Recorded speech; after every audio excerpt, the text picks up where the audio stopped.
welcome to this little sew along for my beautiful, I'm calling this my Twilight bra because it's a Bella Swan, pretty swan, sparkly embroidery, you know, I'm a millennial. Twilight was a big part of my life when it came out.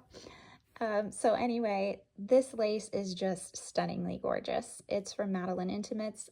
I bought it, I think, at least a year ago, maybe 2 years ago. So she doesn't make it anymore, but it might be coming back.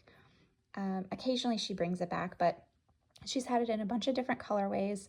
This lilac color, I think just because of the different colors of the embroidery has turned into my favorite of the 3 colorways that I've purchased. I also have, I believe I have hot pink and like a teal green color, but I decided to leave this out. I do have everything else packed up because I am planning to move, as you've probably heard at this point. And this was one of the laces that I deliberately left out to kind of force myself to cut into it and make something out of it. And I'm so glad I did because this came out gorgeous. So this is the Black Beauty bra, and I have altered the cup to be a one-piece darted cup. And this is the Finley thong, which is my favorite underwear sewing pattern from the Sparkly Sewist. And for the back, I just cut out one of the swans and just sewed it on there, just kind of did a quick outline of it. And I did have to like increase the width here of the back to be able to fit the swan on without having to cut too much of it off. I cut off a little bit here. I didn't really want to, but it was just fitting too awkward for me to make it any wider. So for my sew along, I did not include the Finley thong because I don't know if we really need to do a full sew along on that. If you would like a sew along on it, I am more than happy to. I might have one filmed already, I'm not sure. But let me just show you the pattern alterations that I did for this bra.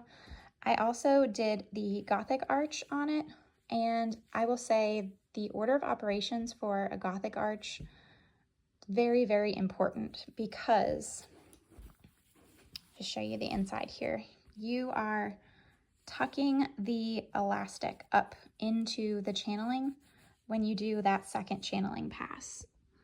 So that way everything is nice and clean on the inside. So it's really, really important that you first do your initial pass on the channeling and then attach your band elastic, and then you will do your second pass of your channeling. So that way you can put your elastic up in there. All right, so I also had this fun piping elastic. It looks like regular piping, but it is stretchy. And I think I got that from Beware, but I might have just gotten it from AliExpress. Let me go ahead and just show you. Okay, I wanted to show you the pattern adjustments that I did for this bra. So this is the Black Beauty, and it is a one-piece darted cup. Normally, the Black Beauty is a 2-piece bra cup that looks like this. You have the upper cup and the lower cup. So for this bra, I wanted to make a darted cup, one piece. That way I would not be cutting into that lace at all. So this is what it ends up looking like. You've got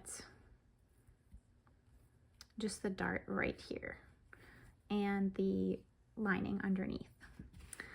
So how did I do that? Let me show you. It might be easier for you to work with the 2 foam pieces actually. And the reason being because the way that we're going to sew this, we want to remove the seam allowances here. So if you have the regular cup pieces and not the foam pieces, then you're going to want to remove the seam allowance that goes along the bottom of the upper cup and the top of the lower cup. And the reason for that is because we are basically going to be cutting this bottom cup piece and reattaching it up here. And so there is not a seam here. There's no seam here. So we need to remove the seam allowance because we don't need it, frankly. Let me show you what that cut piece looks like. So this is what the cut piece looks like. And this is a tutorial from Liz Sews. However, the piece that she used was quite a bit smaller, and when I was looking at it, the part that overlaps here, which I'll show you in a second, it doesn't look like very much volume on her cup, and when you're using a larger cup size, you're gonna see that it looks like we're removing a lot of volume, and we're actually going to move it and replace it so that we don't lose volume in the cup by doing this alteration. So first thing you're gonna do is find your apex. Luckily for us, Erin has put that on these pattern pieces here. The apex is basically where the center of your bra cup is going to be, or where the nipple typically is going to be. I hope YouTube doesn't censor me for that.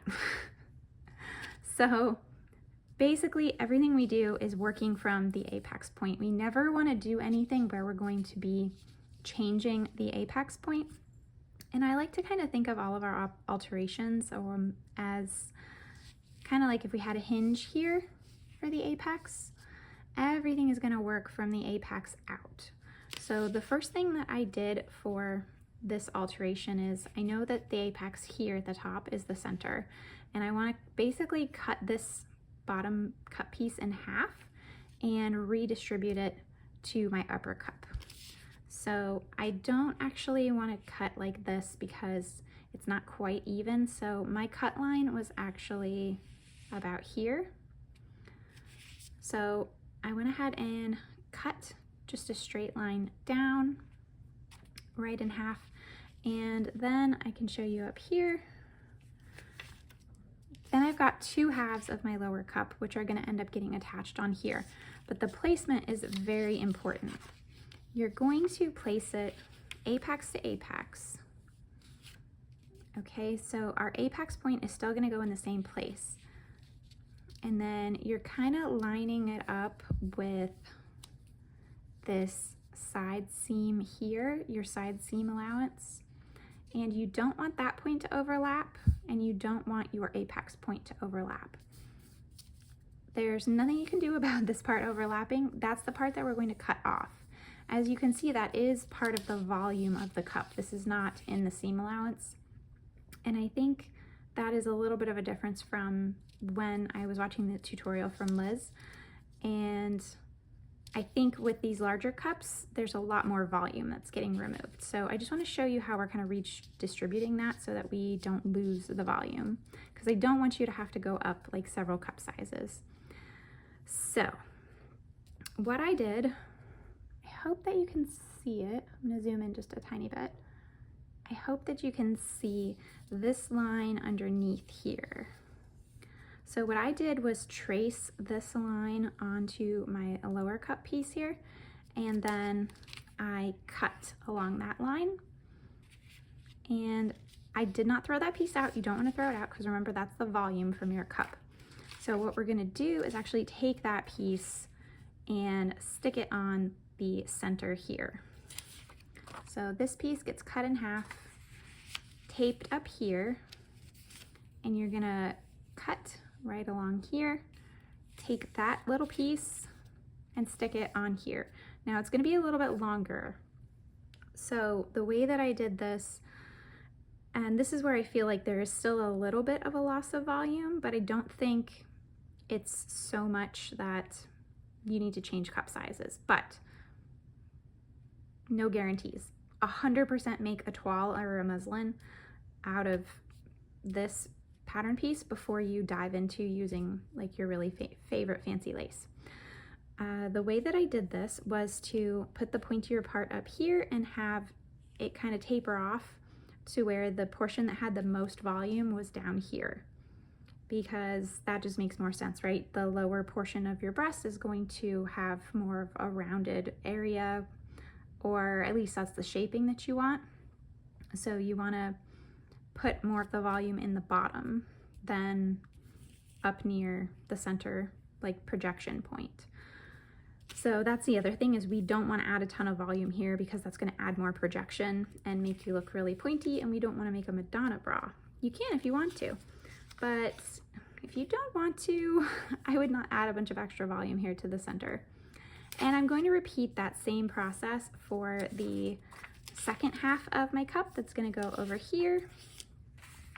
So again, apex to apex, and lining up our side seam allowance here, and trace, and then remove this little part here, this flap here, cut that off, and you're gonna get a little bit of a rounded shape here. And you're again going to kind of redistribute that piece down along here, which is basically gonna end up going along here. So the other thing that I want to mention, that side might look a little bit weird. Before I forget to tell you, that side might look a little bit weird because that piece is actually about the same length here. So in order to get that right, I didn't want to overlap this little cutoff piece here. I didn't want to overlap it and have everything match up perfectly, because then we'd be losing more volume. So what I did was I just taped on the volume here, that little extra piece, and the part that had a little bit of like a gap here, I just put some extra tape on it because I want to get that nice even rounded shape. The last thing that I did was add a wee bit of seam allowance in here. So that way, again, I'm not losing any more volume. So I added my 3/8 of an inch seam allowance, and then I actually tapered it a little bit going up towards the top. So the seam allowances are just a tiny bit smaller up here. It's really important with these darts like this that you are keeping in mind the 3-dimensional shape that you are going for, because remember, we're taking a flat piece of paper for the pattern, and we are translating that into a 3-dimensional shape that is going to go around your body. So you kind of want to keep in mind how that's going to look, and we want to make sure that we're not getting, again, really pointy part up at the apex. So this is how you're going to sew it. I'm not sure if I have that in the sew along, maybe, I can't remember, but you're going to sew along here, and then to avoid getting a bubble here at the apex, there's a couple things you can do. If you find that you sew everything and you are getting a little bit of a bubble, I would just taper, make this seam a little more round, and come up just a little bit higher into this portion here. You might need to come up just a little bit more. So something to think about. Normally our seam would be right here for the apex. So you want to make sure that in order to maintain kind of the integrity of the apex, the same position, you want to make sure that you are sewing all the way up to that point.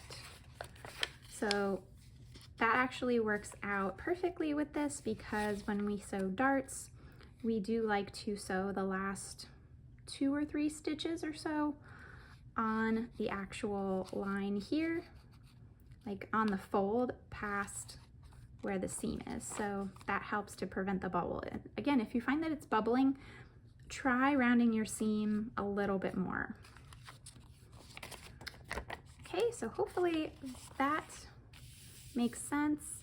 For me, I noticed that I had I usually make a 32F, and I wanted to go up a size just in case I was losing volume with this. So I found that everything fit me fine in the center, but I had a tiny bit of excess volume right here, like right in the center of my bra, right where the cup meets the bridge. So I just rounded this part a little bit and just shaved off like somewhere between 1/8 to 1/4 of an inch, just a tiny bit, to remove that little bit of excess volume that was right there. And that is it. Oh, I should say, you're gonna have a kind of funky looking seam over here because these won't quite line up. So all I did was just tape a little bit excess paper there and kind of just what's called truing up the seam. So I just kind of trued up the seam there. And I had to do the same thing here at the bottom. Something else that I've been doing lately is, because I have so many different versions of the Black Beauty, I have done all kinds of alterations on it. I went ahead and started, oh, sorry, I keep hitting my tripod. I went ahead and just wrote down the kind of description of the bra that I'm using with each one, so that way I remember what I did, because I'm not very good at documenting. I know a lot of people keep a journal, and that is awesome. I am not that disciplined. So that is what I've been doing lately, just to remind myself. So I also did a Gothic arch. I am not going to go too much into that. Check out Liz So's tutorial on the Gothic arch. It is perfect. It's really succinct, and that is what I used. I will discuss the sewing portion a little bit in the sew along. So I'm gonna go ahead and get into the sew along now. And if you have any questions, please feel free to drop them in the comments, and I will do my best to answer them. Okay, so I filmed this without the intention of having an entirely detailed sew along, so I did not show the portion where I am cutting out all of the pieces and sewing all of them together for the bridge and the cradle, because that part's pretty easy and self-explanatory. So I sewed the bridge to the cradle, and I did that for the lining and for the main fabric, and then I sandwiched the band pieces in between there so that they were nice and clean. And I'm just pointing that out here. Then I sewed in the first cup, and then I attached the channeling. I did 2 lines of stitching before I cut the seam allowance, because it does show through to the front of the bra, so you want it as neat as possible. So the next thing to do is to sew on the band elastic. So I've already done the first pass and trimmed up the seam allowance, and now I am doing the second pass, going underneath the channeling. And again, this is why you only want to do 1 pass of your channeling, because your channeling is going to end up going over the elastic, and that is totally fine. But you can see with the way that the Gothic arch is sewn, the band elastic is cut in 2 pieces, and they are not just cut like half of what you would expect, because you are having these extra pieces that go up into the center of the arch to help give it some stability, and they get pushed up underneath the channeling so that everything is clean on the inside. But you will need to measure a little bit extra compared to just cutting it in half. So that's what it looks like after, and you can see that I messed up here, which I am pointing out. I closed my second pass of channeling on that cup too soon. I should have waited, but I just need to unpick a little spot on it, so it's not too bad of a mistake. But I will show you here what I did to kind of finish that second pass. And you want to make sure that you are pulling your main fabric taut so that you don't get any bunching underneath your elastic as you sew. And it might be a little bit thick in this spot when you're sewing over that extra piece of elastic, but it's not too bad. And then I am going to stop and just measure exactly, kind of eyeball how much I need to trim off in order to have the elastic fit neatly underneath my channeling there. Just cutting a little chunk off. And I did already unpick that seam a little bit. And it's just going to be the width of the elastic plus about 1/4 inch or so on each side. So it's not really too bad of a mistake, but I'm just letting you know now so you don't do the same thing I did. And I had to pick just a couple more seams.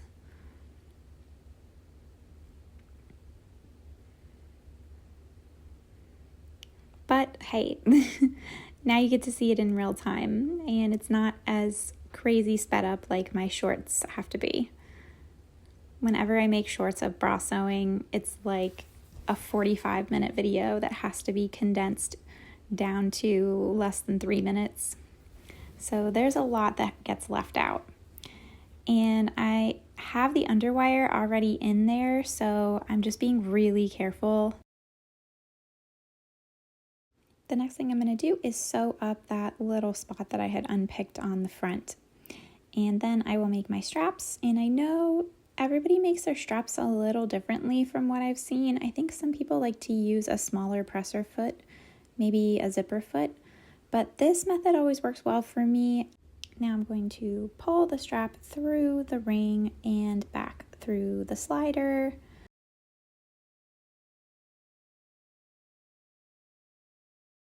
Just like this. That way it'll be nice and neat and you can cover it with the second pass of your elastic. Now we are going to attach the first pass of our upper band elastic, which is that piping, the stretch piping that I'm using.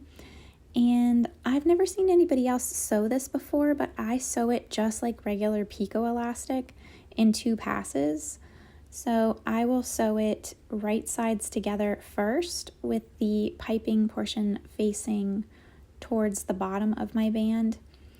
And I'm really careful with the sewing placement for this piping because you want it to stick out neatly and uniformly, and it's easy to get a little bit off track and have your piping look wonky. So just be really careful in sewing this part evenly. For me personally, when I get to this portion of the bra, like when I start getting towards where my armpit is, I like to stretch the lace a little bit more. I tend to have a tiny bit of gaping there in most of my bras, so I just pull a little bit, not really hard, just enough to create a little bit more of a bunching at that part of the bra. And just be careful to not sew your channeling closed in this part. I think I might have slightly closed mine, so it's not a big deal. You can just go in and unpick it, but just something to watch out for.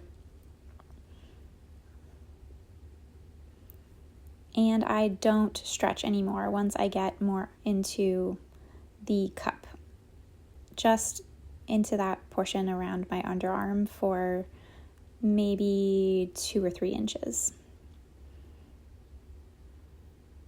And I wanted to be really, really careful here and think about how the piping is going to lay and basically where the embroidery is going to end. So that's just something to keep in mind.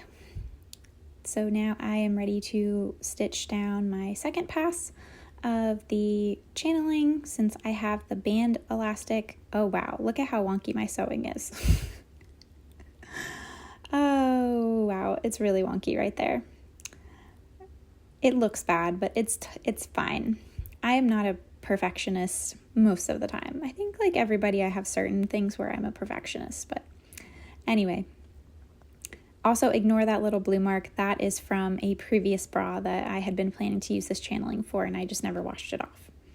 So you are doing your second pass of the underwire channeling. Remember, the underwire does not go in yet.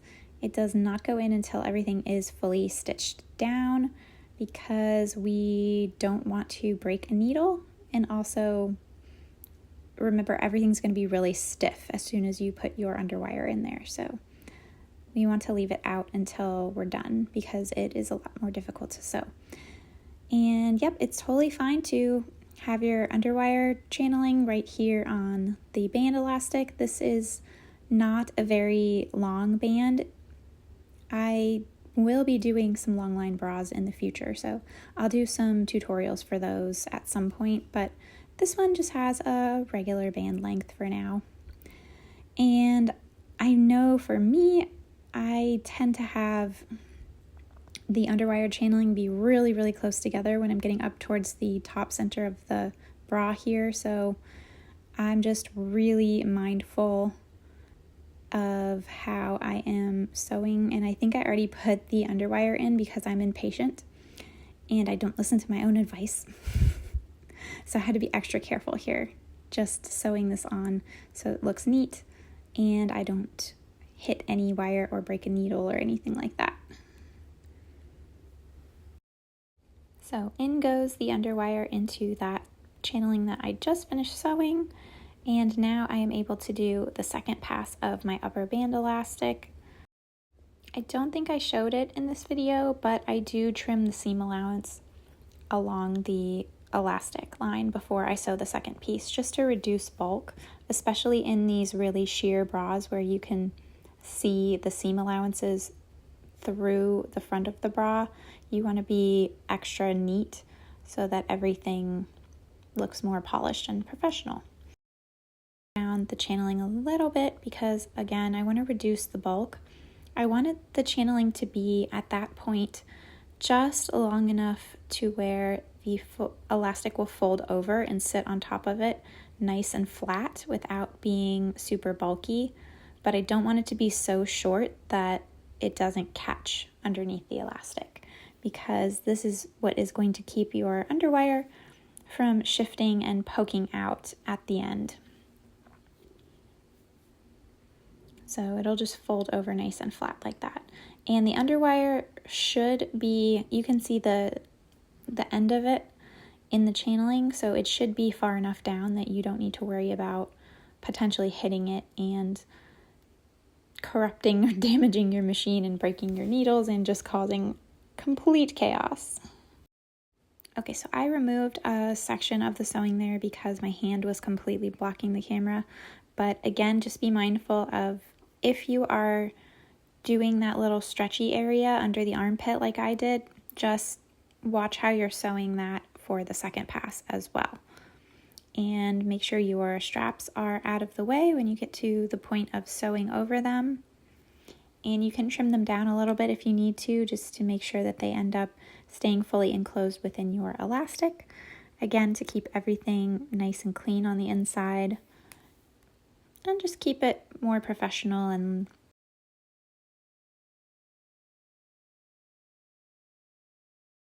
the second to last step, or possibly the last step, one of the last two steps anyway, is to attach your hook and eye. And there's a couple different ways you can do this. I usually do a zigzag stitch. You can do a straight stitch. I have friends who actually baste kind of the first layer down before they sew the full hook and eye on, and kind of like a two-step, just to make sure that the placement isn't shifting around. Also, I do like to occasionally, depending on how slippery the fabric is or how bulky it is, I will do a basting stitch first before I do my zigzag.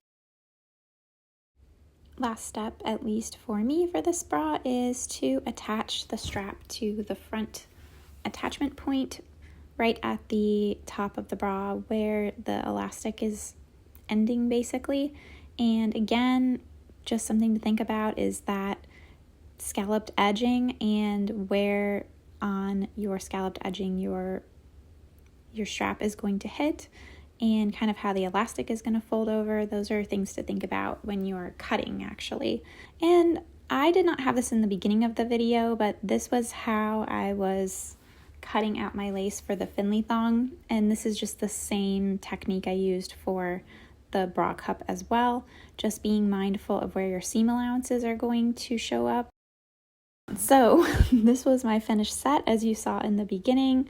It was very difficult to photograph, but I absolutely love this set. I think it's so gorgeous. This is a set I definitely would have purchased like IRL if I wasn't actually a lingerie sewist. Thank you so much for watching and following along with me.